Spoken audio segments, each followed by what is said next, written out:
Call to order the Danville Board of Education regular meeting on June 12, 2017. Welcome, everyone. Nice to see you all in a summer board meeting, a little bit lighter crowd. But we will go ahead and get started.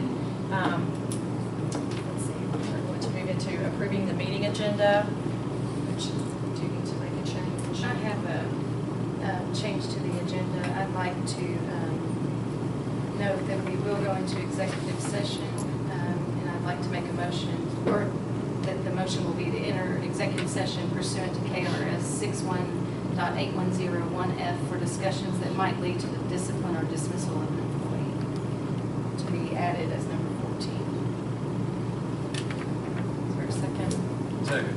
Okay. All those in favor? Aye. Motion passes. This time, are there any board member comments? I'd just like to say that we had a fantastic school year. It was phenomenal academically, athletically.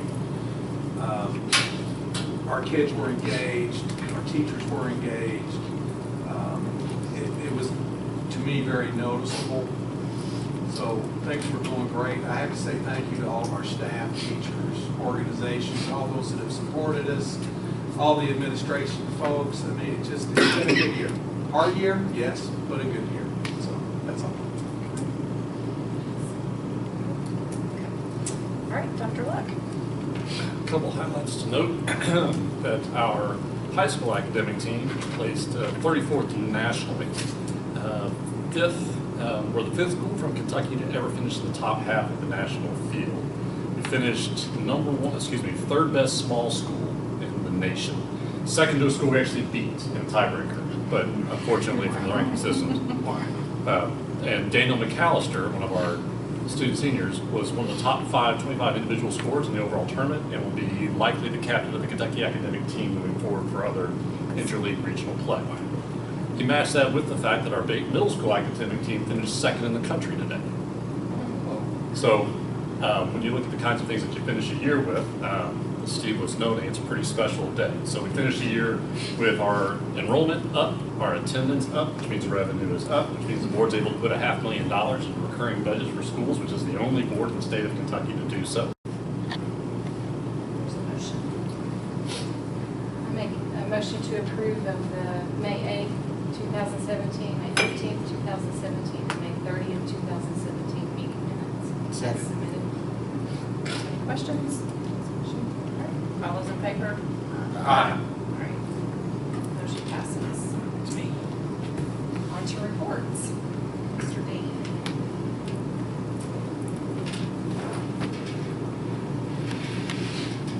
Good evening.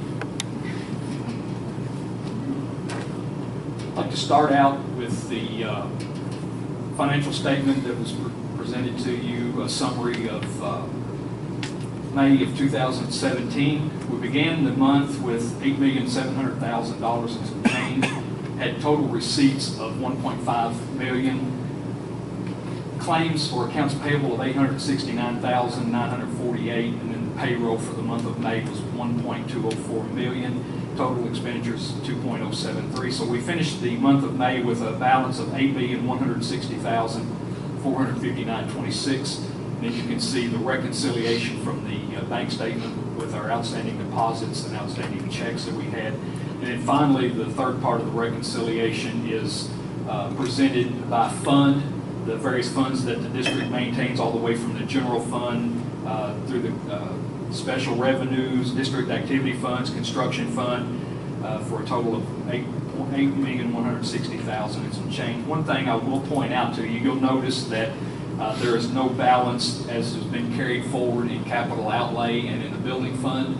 At the end of the month of May, after our last debt service payment was made, I went ahead and transferred our capital outlay and our building fund to the construction fund for the Bate Middle School final phase and the high school Gravely Hall roof project that we've got going on right now, just like we did approved on the beaching one. So, and there will be one more payment coming to the building current CD balance of $4,700,000 for the remaining part of the project. Interest earned in May was $3,063. So for the life of the certificate of deposit, we've earned almost $93,000 in interest. To the next page, we've got a summary of our general fund receipts. You can look down through and see what was received during the month of May. Property taxes continue to come in, as we discussed at the working session. We're down right now under $50,000 to collect, and we've had one of our biggest ones that's outstanding for about $20,000 is called to notify us that they will be sending the check. So our collection has been really good this year, and I feel comfortable with that. Other items down through there, including utility tax, motor vehicle taxes, our SEEK money, and you can see how that totaled through the month, and then also the year-to-date numbers. Right now for our general property taxes, we're at about $6.434 million collection on that. The remaining part of that goes into the building fund. So you can see the totals there, and then also how it compares to the budget and compared to last year. Through right now, it's a difference from last year of about $86,000. Next page is our expenditures, and you'll see those by function, what they totaled for the month of May, $1.297 million year-to-date totals, and then also compared to the budget and also last year's. Right now through the month of May, we're at about $341,000 less on our expenditures than we were at this time last year, so that's a positive note.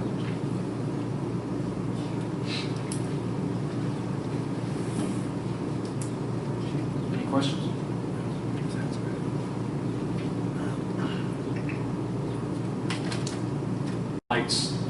Of what we totaled. Total accounts payable disbursements were $869,948.27 for the month of May. That included our Tolliver April renovation and construction expenses, which were $210,491.94.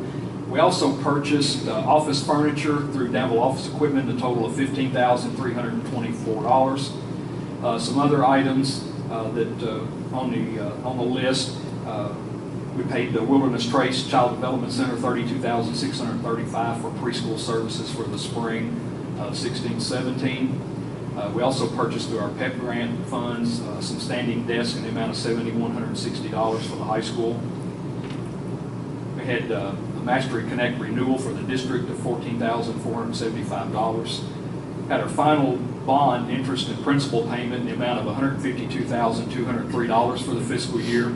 And then we also paid for 2 buses that we purchased. Total on that was $234,448. Some other minor things that we had. We spent $15 on a poster printer. Our other one kind of blew up, and then we had $6,461 for sound equipment for this room and for some other items in the district. We also spent $2,069. $9,948.27 as submitted. All those in favor? Aye. Motion passes. This is you on the federal grant procedures. Yes, ma'am. If you'll remember, last year when we were presented with our audit report, there was a comment, basically a material weakness on our part. We had not adopted a federal grant procedures manual.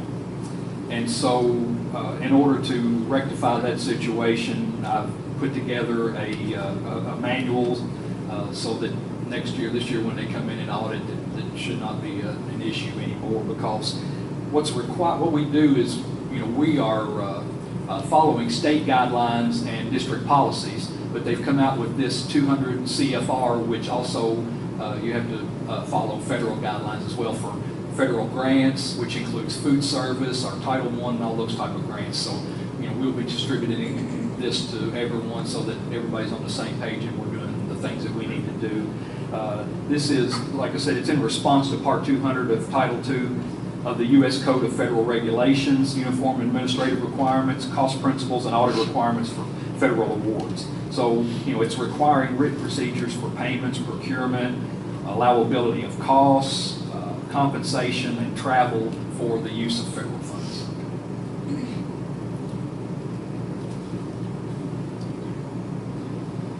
Any questions for Paul?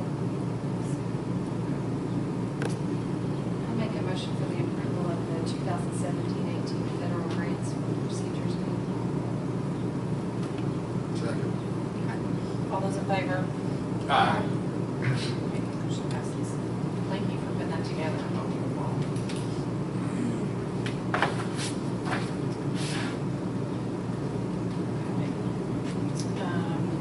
Next on the agenda, the Children's Place lease agreement. We got- We just have one. Yeah. The school district, mainly a children's place, which is a daycare that's operated within the Eve McDowell Health System. And just to sum it up, it's that there will, the preschool program will be leasing space from a children's place for including the furnishings and whatever toys are in there. The preschool program will also bring some of their own things. They will still continue the food program and, that they're accustomed to now as far as picking up the food being brought to the children. And it will allow more children to be part of the preschool program. And they will maintain their own space as far as not being a shared space, so being their own space. And the contract does have some requirements as far as the lease, including that we will require that anyone who is working in the building every day will have proper abuse checks and criminal background checks and all of that stuff at the cost of the district. And the rent is based on just kind of a nominal fee, and I think it's pretty equal to what we were paying for this past school year. So. Is it a yearly lease? This lease is actually for 10 months, from August 1st through May 31st. I see for the school year. Yes. Preschool typically starts late and ends a little bit earlier than the normal school, so that's why the dates are August. So get ready.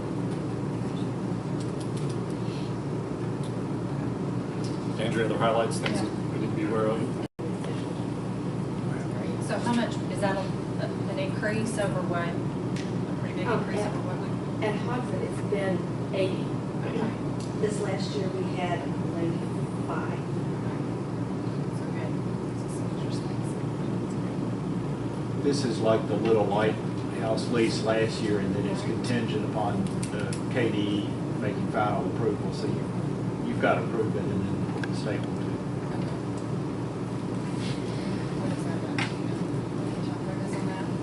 And yours? Oh, sorry, do you know when that's done with the state? Is that pretty soon? I mean, we shouldn't have to wait. After we get this approval, Paul calls his buddy. Okay. Fresh and I'll tell you, Paul will make a phone call and make sure that, and they were pretty responsive last time inspecting our space. I sent an email to Greg Dunbar, and he responded pretty quickly. Okay. And luckily, because it's a facility that's already designed for this, it's been easier than in the past where we were working with a space that was converting retail space into real time. All right. Any other questions? I make a motion for the approval of the lease agreement between the Danville Schools and Children's Place for the 2017-2018 school year. Second. Okay. All those in favor? So I do want to say that, just a discussion item, that I am abstaining from voting just because the children's place does. We'll have a chance to, you've met a couple of us from the committee. We'd love to give you a shot to talk to the whole board about who you are, what you're here for, and then we can go through. Use the microphone. Help yourself. Didn't know if you record the meeting. Hi, my name is Stephen Ward. I'm a partner at Studio Kramer. We're a firm in Louisville that has done probably 3/4 of our work in school work for the past decade, working with Jefferson County, Nelson County, Oldham, Bullitt. So we've been really trying to work more broadly across the state. Most recently, one of the projects that the committee toured, we worked at Eminence Independent District and did a series of renovations there that culminated in a large addition, but also to find those places where we can really craft a way for your curriculum to match the facility. So that's what we are interested in coming to do in Danville. We were excited about the Hodgson project and the potential that it is a change in the facility, that it's not, that it's going from a more elementary school structure to the pre-K1, so it is a change of use in some ways, and that gives an opportunity to kind of reinvent what that facility can be. So that's what we presented, I think, in the interview. Anna Finneran is here to the far left. She's been with Studio Creamer for a few years now, having come to us from New York, a graduate of Washington University in St. Louis. And then Matt Harris is an associate in the firm, which is sort of what we call sort of pre-partner. It's a partner track. He's been with us for 10 years. And is from here in Kentucky, Bowling Green. So these three are the team that we intend to carry all the way through your project. Questions for me? I'm happy to answer, and I do have a couple notes. Christy actually asked that I talk a little bit about schedule, so I can do that. If you have any questions, that's... That would be great. I'm sure that's what most of us are interested to know, is the direction and how soon you're Well, it's very tentative. We had a kickoff meeting with Christy and Dr. Look last week, and we talked through a whole bunch of path forward things, including measure the building and get more of a conversation in the front end about what the project needs to be.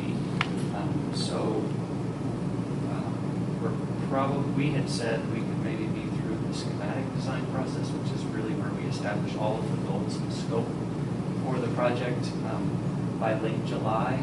But I think what we're going to end up doing is getting some of the school leadership and potential school leadership involved in July while you're still in summer break, but then hold off really pinning down the schematic design of the project until school is back in session and you're able to get more faculty and staff involved in that conversation. And I think we'll have a more fruitful, creative process by doing that. So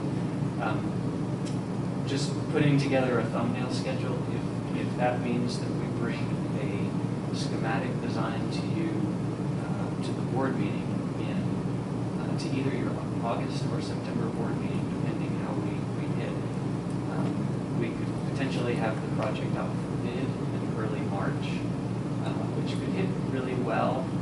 And we had talked about this a little bit last week in the meeting. The schedule I had originally put together would have been good for your budget in that it would have kept the project schedule short, but it also only allowed for one summer of construction, which means that you end up doing a lot of jockeying around during the school year trying to manage ongoing academic activities with your school year. By pushing out to receiving bids in March, we actually have the potential to have still a pretty aggressive construction schedule that also hit 2 summers, which could really help.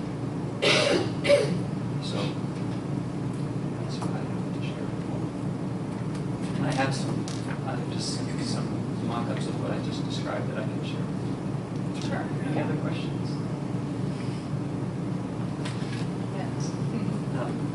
We have put together, and I don't know if it's part of your consideration tonight or not, we had put together a draft EG1. Do you want to go with that bit for Okay, yeah. We do have time for that. Great, thank you. So the black is what I had brought to be real explicit about that at this point in the project, so it's really just a goal-setting document. So I'll flip to the second page, because we did talk in our meeting last week a little bit about the $5 million number that we had originally heard as a budget number, and whether to consider that the total project cost or the total construction cost, whether all of the accessory costs are included in that number or not. And after a couple of discussions with Ms. Denny, this is sort of what we had come to, is that We probably needed to hit somewhere in the middle, that maybe the total project cost was a little bit higher than the 5 million, but the total construction cost a little under.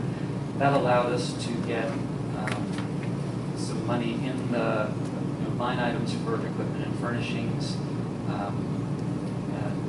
cover all of the financial line items, cover the KDE required contingency and everything, but still have a healthy construction cost budget.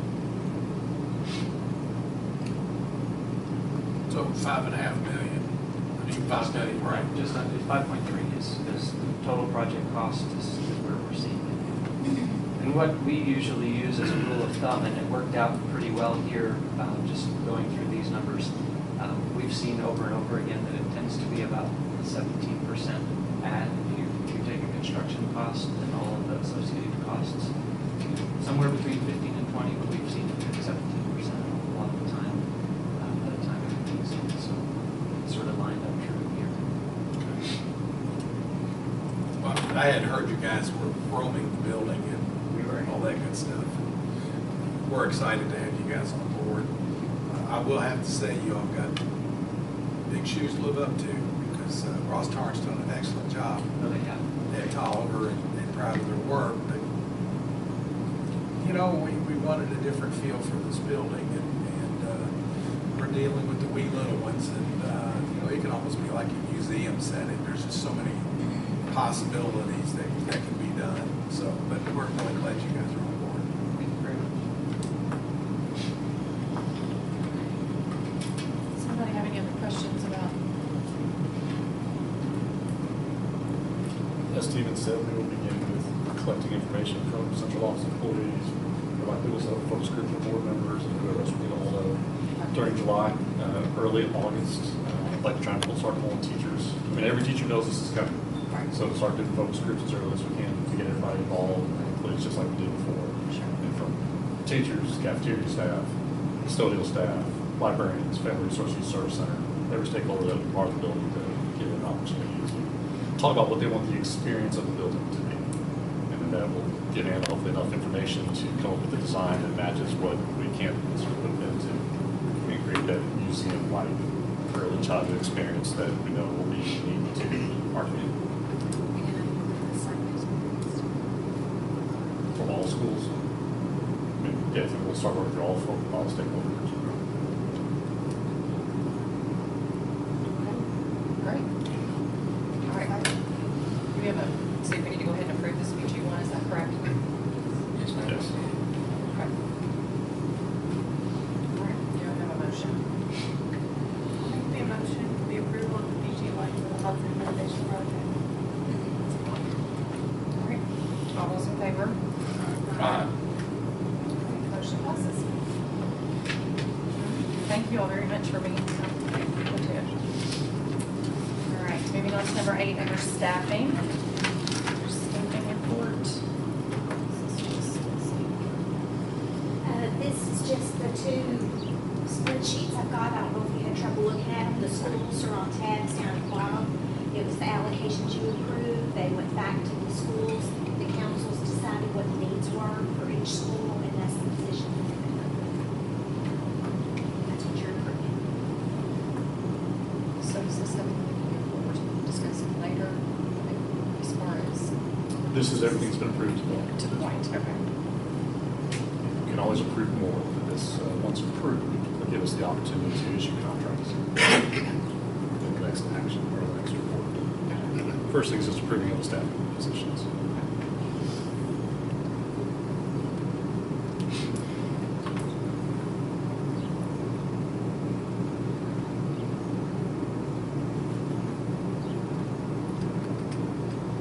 then any specific questions about these that are attached?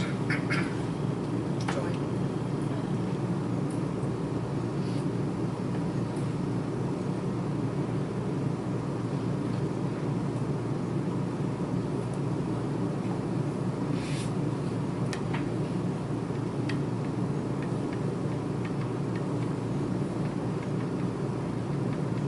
So Keith, Yes, sir. what we're approving would be these positions, not, and obviously not people, there's no names, most business. That's right. If things needed to be changed, The site-based management team always has the flexibility to adjust within the boundaries of the law set forth by school board and by state law. So, but at this point in time, you've given them an allocation. right, Real fortune, in the old school of fortune. You've given them X millions of dollars. They said, with our money, we want 5 math teachers, 1 librarian, 1 principal, 3 English, so forth. You're approving it. So if we would like them to reconsider, like at Danville High School, the receptionist type position, by approving this, is that? You're in, that's when we get into Vince's question, because this is site-based management dollars. It's their responsibility and their authority. Quite honestly, I'm not sure. I would need Vince to weigh in as to whether or not the board actually can tell the SBM to reconsider. Look into that. Okay. That's a concern. So, So it's pretty much, I mean, our allocation is our allocation, it's however they, so we can approve the allocations and then. Okay. yeah. okay. Any other questions? All right, do I have a motion? I make a motion that we approve of the 2017-18 staff report as submitted. Second. All those in favor? Aye. Motion passes. Okay, moving on to personnel notifications. So this is simply just a report for information that we do regularly, but having just approved the positions, you now see names of employees that will be assigned to those positions that has been determined at the school level, with a couple other things we fill in as far as retirements, resignations, again, the regular updates that we provide.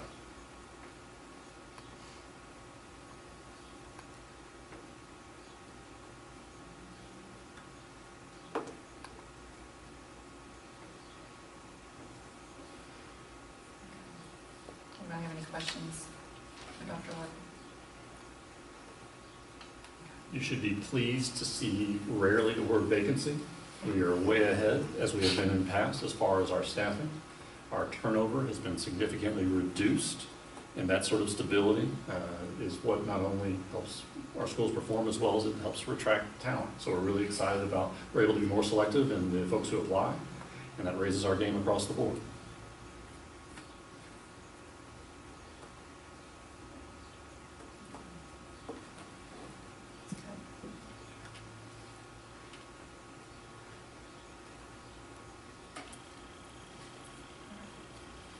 Do you have anything else, any comments, questions? Okay. All right, moving on to the executive director position for the Danville Schools Education Foundation and Alumni Association. So we started this conversation at the work session and talked about the need for someone to be charged with the development of our Foundation Alumni Association. Appreciate Senator Palm joining us again this evening. I sent to you guys ways of considering funding. Just because that which is possible doesn't mean probable. Some things are more favorable than others. But the goal was to try and do this as a fiscally neutral option. And those are options that you see presented. The same funding strategies can exist for any position that exists. But as we get to this point in the school year, our flexibility gets reduced. So you're looking for the Danville Schools Education Foundation Alumni Association position, roughly of cost of $50,000. That doesn't include benefits and copier work and that sort of thing that would come with it. The goal is to fund it for 3 to 5 years, which is a period that the board can determine. We want it long enough that it is able to attract somebody to take on the role. And then you look at, okay, how do you come up with $50,000 over a period of time? Which you see options A through I as ways of starting to think about the work. Again, some are desirable, some may not be, but just again to show you what the board does have the power to do and what it may seem to be at play. For something that is bounded by time, such as this, where we're saying we want to fund this for 3 years, 4 years, or 5 years, quite honestly, maybe the most viable option is utilizing of reserves, because that reserves then is not something you're committing to for forever, as this position is not committing to for forever. Same point in time, you can hold off on other expenses if you wanted to do it differently. Every staff member of the district at the end of the year gets notification that says you're not guaranteed extended days and extended time until new contracts and so forth come out. We can eliminate that across the board. likely not a popular option, but the point is that sort of flexibility would exist. The board has the opportunity to cut contracts. That is something I think most of our contracts are written that say within 7 days notice. Also not necessarily a popular option, but there's a time and place for everything. We have a few positions still that are vacant. We can choose not to fill them, use those monies in different ways. We can delay the way in which we fund, let's say, uniforms. And if we spend X number of dollars on uniforms and it's on rotation, you put that off for a year and allow those funds to go forward and different things. So these are, when you ask for ways in which we can do this, again, these are some things to consider. There are probably others too. But I think honestly A and G are right now, if I had to advise, would be the most favorable of them.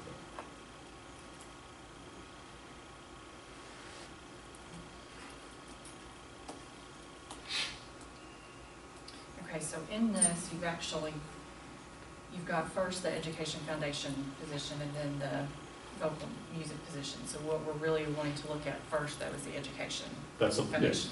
position. Yes, this is the piece that we're on. It just so happens that the strategies are the same either way, depending on how the board chooses to handle it. Okay. This is simply laying out where money would exist for there to be anything additional at this point that we want to do. I think maybe this might have been, and I apologize, I wasn't at the work session last week. As I have communicated with Dr. Look and Susan in our meetings, having been in the position as president of the Education Foundation, I certainly understand the need for wanting to have something like this. But again, when you're looking at, a pretty decent salary, I know that's a lot for us to consider as a board.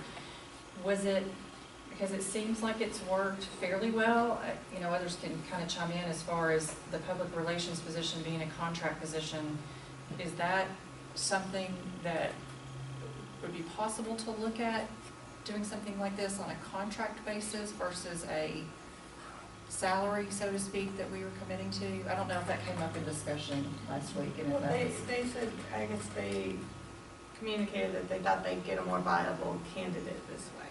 But, I can see the point, the potential of a tenured employee, like if you go this route versus the contract route. Well, let's dig into those things a little bit on both ends.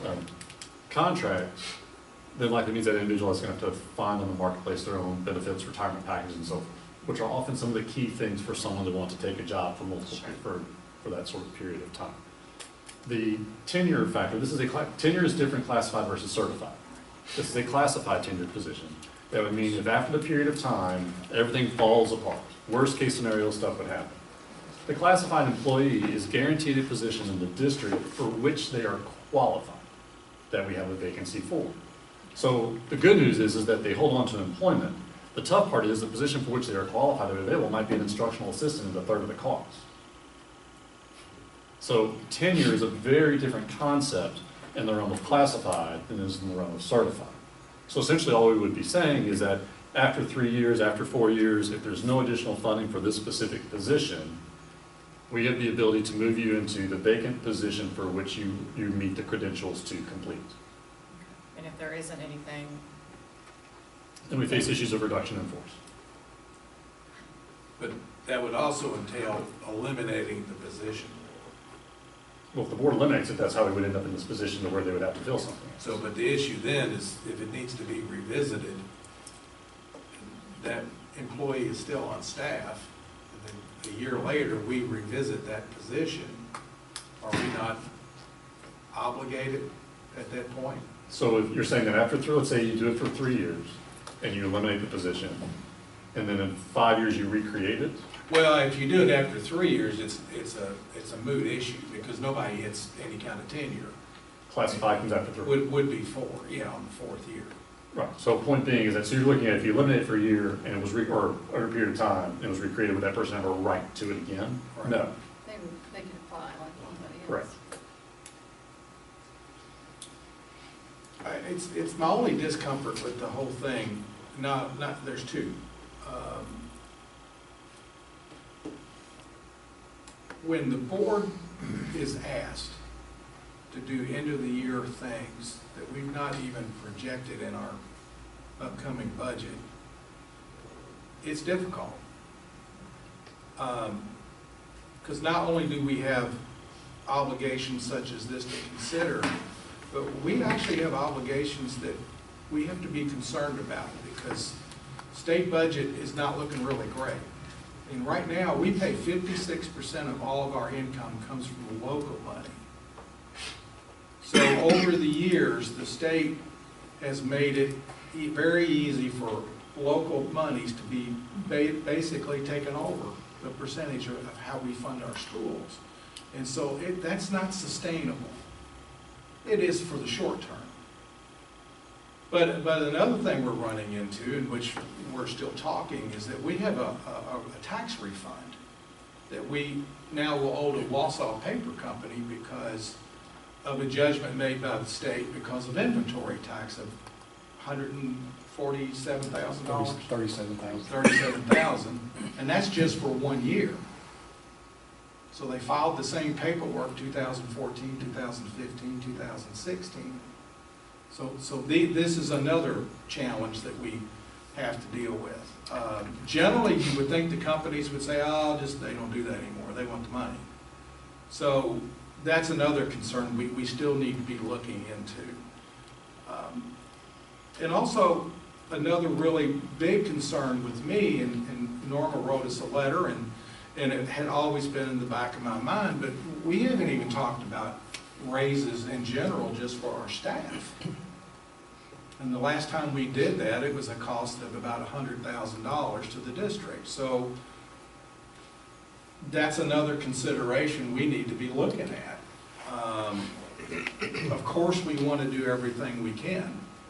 But right now, I would feel a lot more comfortable if we have a chance to sit down with Paul and superintendent at a work session in July, so that we truly can get through the meat of this to figure out that we're going to make some very responsible decisions.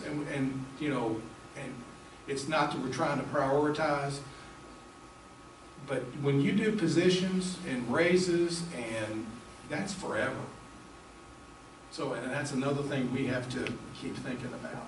So that's where I am. This is not a forever position, which I think is important, because you're absolutely right. You give raises to staff, the chances of ever pulling that back is slim to none. It would be your last term on the board. Pretty easy. That's right. So it is important. Like, this is not a forever position. Trying to figure out the right way of doing it obviously is important. And in a district that is lucky in its size to only have one high school, we're exactly the environment that should have a well-organized, effective, and powerful alumni association, because you're not having to split between two high schools or multiple high schools. Danville talks greatly about the regal alumni that exists. We've given our schools over to where 80% of our schools are led by Danville alums. We now have a board that has 60% led by Danville alums. And I don't have a mailing list to send to anyone. It is a desperate need on the part of the district to garner the resources that are available in alumni, not just monetarily. Talent, expertise, mentorships, job opportunities, internships, the works, the network that should exist around one high school. This is as big of an importance for the school district, I think, as you will find right now as far as what it takes to move us forward. Even the idea of public relations, which has been a real priority since I've gotten here. And our communication and information that is out is phenomenal, and people still have a bit of an empty feeling, and that comes from not the fact that we're not promoting that our district just became second in this and first in this and won this and won that. It's the conversation in the line at Kroger's about, hey, your class of whatever, I saw you around, do you know the reunion's coming on, are you going to be at the picnic because we got the big game tonight, and so forth. That organization doesn't exist. And it's that organization then, when established, that allows us to have a foundation that can build an endowment, that can establish stability, that can say no matter the whim of the state, no matter the whim of the political pieces around education, that we can make sure that Danville schools forever will be able to do this, or forever will be able to pursue that, or this is a new piece we want to do as venture capital. That's the role of foundation. Unfortunately, for over a dozen years now, there's probably been about a dozen presidents, because it's a tough job to do as a volunteer. And maybe it's not our responsibility to take it on. But I do think it's our responsibility to utilize that time in July then to find a solution. Well, and that's all I'm asking. I think it's important. I have a real allegiance about having an Association. My high school that I went to in Louisville, man, they get a lot of money out of me. And it's because of all those reasons. So I'm okay with the thought and the premise, but I gotta make sure that I'm okay, and hopefully all of us are okay, on how we're allocating these funds.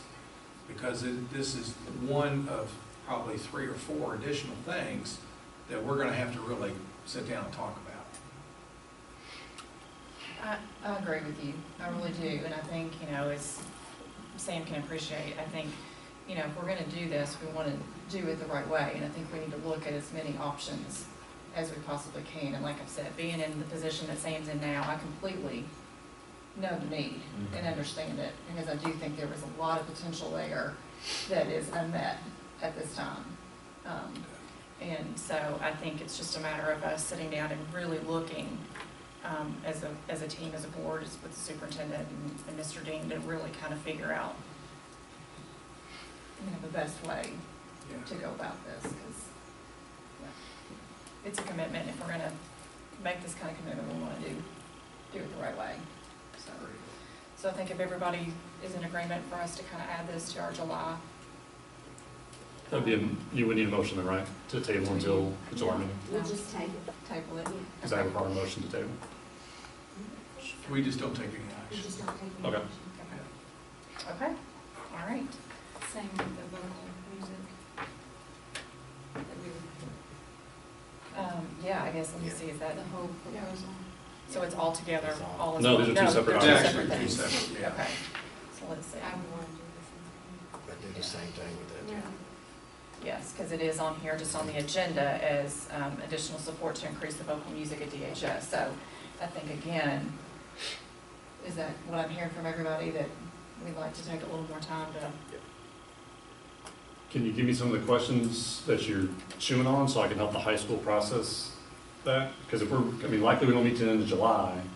Well, I think That we're means it's even tougher to find positions if they're going to manipulate their master's.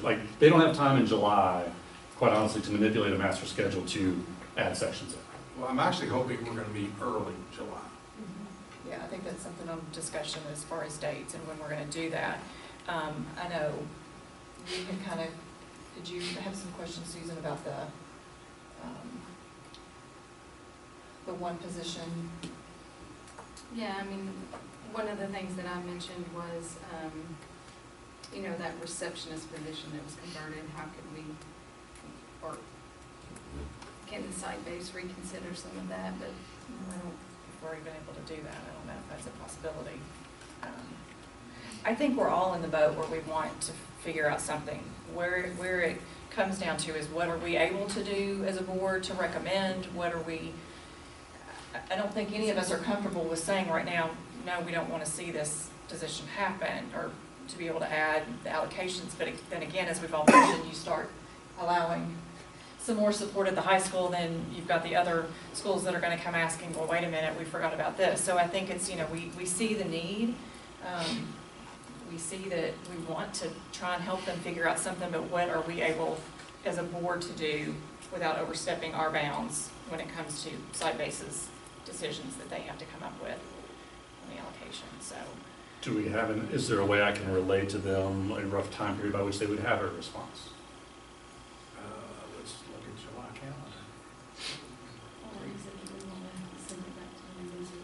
I guess that's what I was thinking. I didn't know what happened from last week to what we were hoping to be presented today. But then I know Dr. Look is giving us some suggestions on both of these. I guess some of my comfort level on that position would be, can the site-based come up with half on their end? This is just a proposal. I'm not saying that this is it, but if we can meet further in the middle on this, so that we both have skin in the game. I worry about, we get this approved for this year, then where are we going to be for next year? So I would like it to go. I know they're meeting tomorrow, and I would like to go back to, or have some of these things brought up at the site-based meeting It's a special call meeting, so they can't adjust Can't their be agenda. on the agenda. I didn't But realize it was now, special. Well, it may be on the agenda as far as providing an update. there is an update on the agenda. I saw that. So I really would like to look at them. And then you're also looking at switching SPDMs between tomorrow and the time at which we would make any information done in July. I know, but Just, Yeah. you understand all the factors. it's like death and taxes, it's never convenient. Yeah. So, I just, that's kind of where I would like for them to come back, we get the meeting set early in July, and then have them come back at that point. I know it's putting things off, but we have a lot we have got to make sure, at least I'm comfortable with. Yeah, I guess we wanted them to go back and look at the allocations and, you know, see if there was any way they could work around what they've got. Is that a motion that the board is charging the SPDM to reevaluate in hopes to raise an additional 2/10 towards this position in order for the board to consider a proposal? I mean, you say you're trying to meet halfway. Well, I mean, that's just what I'm saying. I don't think necessarily it has to be a proposal, it just would be a suggestion. Yeah. Right, it's gotta be, But it's I don't gotta, think it right, has to but be a motion, does it? well, Just- Troy says, I don't want it half, I want a third, or I want all. I think we're saying, can they go back and look at all what they're able to do? I don't think we're saying it has to be Right, it's not set in 0.2, stone. 0.3, 0.4. Yeah, I just don't think we're comfortable funding everything they're asking us to fund it without maybe some give on their side. Okay. And I'm not trying to be difficult. I know. They're gonna ask, how much give? Do we have an idea? And if not, if that's something you say, that's what we're gonna talk about in July, so be it. I just wanna know how to answer the question. Well, tell them it has to hurt. No, I mean, because, just like we have discussed, we set the allocations, you know, and like we said, that kind of fell to the bottom of their priority list, but we feel like it's a priority, just like they feel like it's a priority, but we'd like them to go back and just reconsider how they had all of that laid out. And, you know, I don't think we're really at the point where we would say it has to be this 0.2, 0.3, 0.4, whatever, without them even going back and reconsidering. Okay. And I think I don't like speaking for everybody, but I am right now. No. But we see the value of this position, and then we see that we can probably rebuild the program, because, you know, when there's uncertainty about positions, I understand that. But on the other end, we do understand, but we also need to pay for it, and then make sure that there's going to be stability in that position in future to come. So that's why we need a little bit more time. At least I do. I'm in agreement with that. I don't know where you are. I agree with that. I want to see the position stay, but I also see what the school can do before we commit. Right. I know that's not giving you a whole lot to go with, but I'm hoping it's enough for them to see that we're trying to work, we're trying to do what we can, we're not wanting to completely rule out anything, so. Especially with everything else coming about, Right. with this position and some other things coming up. So. Yeah. So, Got it. it's not an easy time of transition with their board, but, So is our particular date that we're looking at to reconvene on for this? July. Well, everybody will be at fireworks on the 4th, so Yeah, why that's don't what we I'm just do it saying. that night? That's Tuesday. 4th of July is Tuesday. So how early? I know you had given me some dates you were not available, but that was at the end of July, is that right? Possibly, maybe, yeah. We'll make it So- work. I mean, let's throw something. Do we want to look at like the week of the 10th? How does that look for everybody? I don't know with the holiday week. I'm open. That'll work. Does that Monday, the 10th, work for everybody? That works for me. Yeah, it's up for you. Yes. And I guess, do we need to decide at this point what type of meeting we want to have, since we really haven't committed to a full retreat, so to speak? How soon do we have to have that information to be, Well, it'll be a special call meeting, okay, no matter how we frame it. right, It'll be a special call meeting. We can do this as other, we really can call a special call meeting anytime between now and then, as long as there's 24-hour notification. So this can be something we simply discuss soonish, okay, and then establish if it's this, no other matters on the agenda. okay.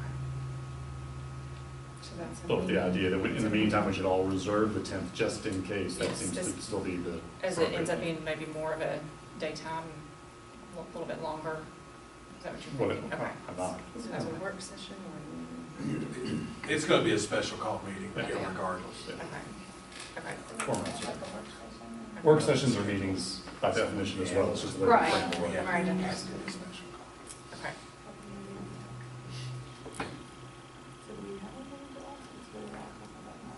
All right, so everybody's good with that?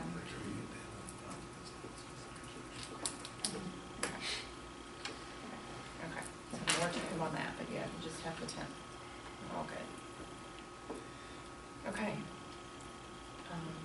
So we've basically tabled that as well for the support position. Yes. Okay. All right, so moving on to number 9, the 2017-18 Standards of Behavior. I'll give you Mr. McLean. only 4 of those, so just look through there, because we've made some format changes. I'm not asking you to read every page, but it's just in the format, it's a little bit different. The board's required every 2 years to update the code of conduct or standards of behavior. We do it every year, which is, I think, a better practice, because KSBA sends policy changes that we adopt, and those could directly affect whether it's a notice or a definition of a legal term that has to do with behavior. So it's good that we look at it every year. But we're only required to do it every 2 years. So the majority of the book, again, is covers a lot of legalities. You know, we have to have things in there for notices and due process that just have to be in the book. So Keith, I think, gets frustrated with the redundancy sometimes of some of the things, which I totally agree with. But like on the FERPA stuff, that's how we are notifying parents of FERPA rights. So you'll see that FERPA, it'll say something, and then the directory notice has another mention of FERPA, so it seems kind of redundant, but that is the way that, and we take those right off the U.S. Department of Education's website. Those are model notices from the department. We met with principals. I met with principals 3 different occasions, and we talked about just making it a little more user-friendly. We developed a table of contents. We moved some headings around, moved some things around. He gave some good ideas about how to get things grouped better. And so I think it's a little more user-friendly, even though some of the legalities are hard for any of us to really condense. There's a little definition of a discipline committee, very brief. We added one thing I would like to talk about is there's a very poor definition in our board policy. I think it's poor, so does Keith, of harassment and discrimination. And so our board policy, and I'll let you look at this, our board policy talks about harassment and discrimination. And harassment and discrimination both are based on race, and the discrimination components of what makes up discrimination, but harassment has a different definition. And so what I'd like for the board to do is consider a policy revision to define harassment separately from harassment discrimination. Now, KSBA gave us that proposal, but I don't think it should be grouped together. And harassment is a person is guilty of harassment when intent to intimidate, harass, annoy, or alarm another person, he or she. So it makes no distinction between the things that can cause discrimination. So I think, and this, I took this definition of harassment off the KRS website, and it does speak to schools in the KRS definition of harassment. Being enrolled as a student in a local district and while on school premises or on school-sponsored transportation or at a school-sponsored event, 1, damages or commits theft, 2, substantially disrupts the operation of the school, or 3, creates a hostile environment. So to me, I think we need to define harassment in that policy. And I'm going to contact KSBA because I still am confused as why they group it together. So it seems like the discrimination definition needs to be set kind of like it already is in the policy, and then the harassment needs to be separated out just as a definition. Obviously, we're going to prohibit both of them, but we need to define a little bit better.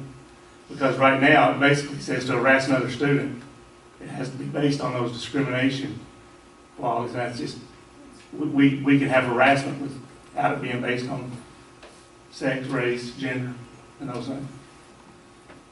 Ed, do you know when the last revision was made on that policy? I don't. I'm trying to look it up here online. It will say at the bottom of page 2. It should. 15. So fairly So, recent. yeah, fairly recent. Okay. So, I mean, obviously KSBA scrubs these, so, but I don't think they've done a good job with this one. I'll just be on record saying that. I think Dr. Luck shares that opinion as well. Because you can be harassed, but not discriminated against. So I'd like to look at that, and he asked for options. And so on the fly here, if we're going to have more than 2 meetings, we could have a first reading at the next board meeting, and then a second. And if we do it on the 10th, we could add that to special call and then approve it on the second one. And we'll get some information. We'll talk to Vince and see if KSBA's got I mean, I don't think there's anything wrong with us adding the definition of harassment by the statute in the policy. I think it makes sense to say that.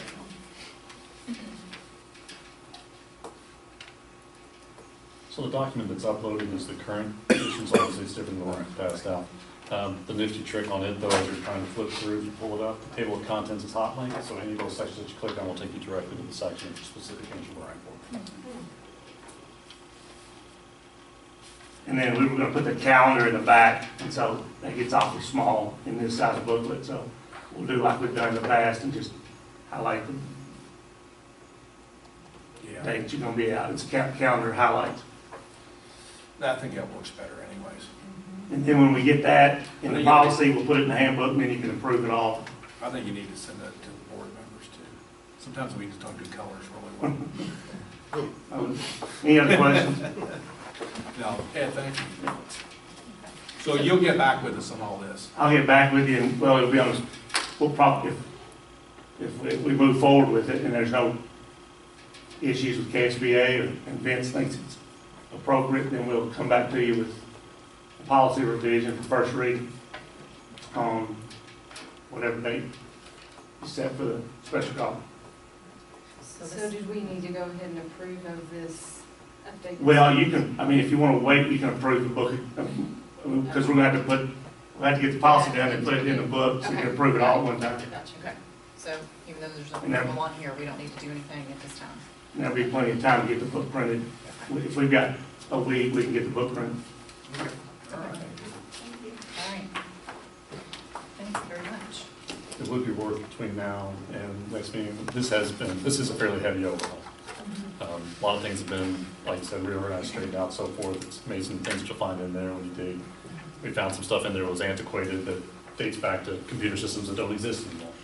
So obviously this is a document that's designed to protect staff as well as protect students. It's everyone's rights. This is when anything goes bad, this is the first thing folks are going to go to say, hey, did you follow your own steps and procedures? So if you would, between now and the next work session, take a look at it as board member and as parent. What things make sense, what doesn't, what things did you realize were in there, what things did you not. And I suspect there'll probably be some questions, and hopefully that will help us clarify and make the document as user-friendly as we can. Great.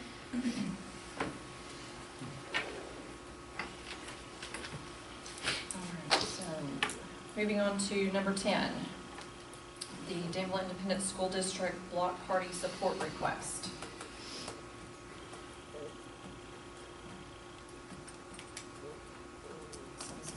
So this is what we talked about at the work session, that we obviously want to be in support of that block party and feel it best to provide that support through our family resource and youth service centers. I'm recommending that we make a motion to state exactly that, and then I will communicate with our Frisky folks to make sure that they have what they need so the Danville school students start the school year with all the materials they need for back to school. I'll make a motion to approve the support of the summer 2017 community event, the block party at Millennium Park, and that we fund it by ensuring the Frisky have the necessary resources to equip all of our students. Second. All right, all those in favor? Aye. All right, motion passes. On to number 11, policy revision, first reading. Yeah, Discussion this is on online, right? So this is referencing our meeting date policy, which currently reads that the first regular meeting of the board shall be held in August on the third Monday at 6 p.m. At that meeting, the board shall adopt a schedule of regular meetings for the calendar year. There is some conversation about whether that meeting in August ought to be on the third Tuesday, and whether in this policy we would want to specify that it will always be on Tuesdays, or if you want to leave it as is for that third Tuesday to then set the rest of the dates, which could be then identified for whatever day. Steve, I know you were the one that kind of had proposed this, so I didn't know if you wanted to open discussion. I guess being the old guy, I know through 3 superintendents, it's always been asked that, or stated to me and others, that board meetings are difficult on Mondays because the administrative staff's coming in off a weekend. Principals need to report. There might be things that come up last minute that they can't possibly get onto there, and Mondays are just busy. And they're busy for a lot of folks, not just school people. So I just wanted us to visit the possibility of boards have their meetings all during the week, and you would think Wednesday's not a popular day, but it actually is amazingly. I know all the boards I've talked to, many of them, Wednesday's a big night. I'm not suggesting that. But I would like to suggest that we come off of Mondays. It doesn't have to be Tuesday, it could be Thursday. So. I mean, I personally, my husband and I both travel a lot, and we're typically home on Mondays. And then he leaves Tuesday or I leave Tuesday. I mean, I'll do whatever the board did, but as far as me personally, Mondays are a lot easier for my schedule. But it's just my travel, normally they set off Tuesday morning. So. But I'm happy to, sit and meet and see if we can move some of them to different dates, but I mean, I'm not sure I'll know my schedule then either, so. Yeah, Mondays are typically better for me, but I mean, I can do Tuesdays. I would think though, as a policy, we would not want to go ahead and, in this policy, say, I think we ought to stick with the language that says the board shall adopt a schedule of regular meetings for the calendar year at that first meeting. Just because we say that the first meeting is going to be on a Tuesday, I guess doesn't necessarily mean that they all are. So, I mean, I'm fine with changing it to the Tuesday at 6 p.m. for the first meeting and then leave that language in. It will work. I'm fine with that. Which we really don't even have to.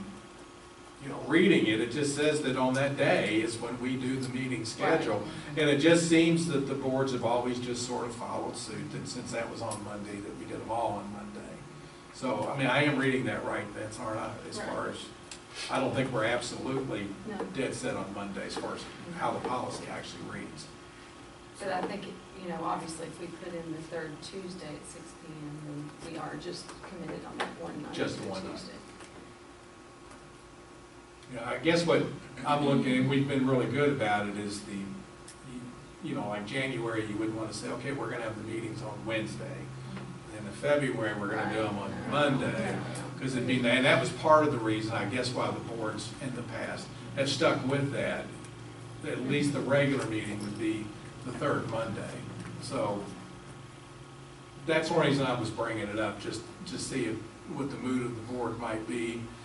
I can live with Monday. I'm retired. Every day's Saturday to me, so, you know, I'm okay with that. So I just, but there, some of you, at some point had said it doesn't have to be on Monday. So if we don't change it, we don't change it. It's no big deal. All right, so we're okay with just leaving it, or do we want to do the meeting in August on Tuesday? You're okay with just leaving it? Yeah, because with the option, if we decide to do the rest of the meetings, then we can do that also. Okay. The way it's written right now, it says Monday, Tuesday. So I guess one of the Tuesday needs to be. Well, that would be the draft. That's the draft of the new one. Yeah. So nothing would, it'd always be Monday Okay. at this point. Okay, so if we're leaving as is, nothing to do. Okay,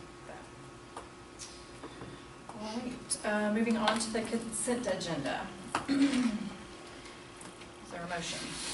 I make the motion for the approval of all the consent items as presented. Second. All right, all those in favor? Aye. Aye. All right. Motion passes. That. Do we have anyone here tonight to speak? Okay. All right.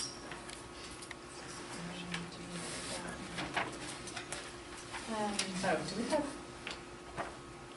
we have two executive sessions? Is this all? No, just one. Just the one? Oh, I'm showing for some reason the old one of the, Yeah, we weren't sure if he was gonna be ready tonight. okay, On what? on the property? sale. Yeah, we haven't received information from the Okay. city. Okay. So So we're we're not, still doing one in. just the one, okay. So I'd like to make a motion to enter into executive session pursuant to KRS 61.8101F for discussion that might lead to the discipline or dismissal of an employee. Yes. We take 5 minutes. Yes.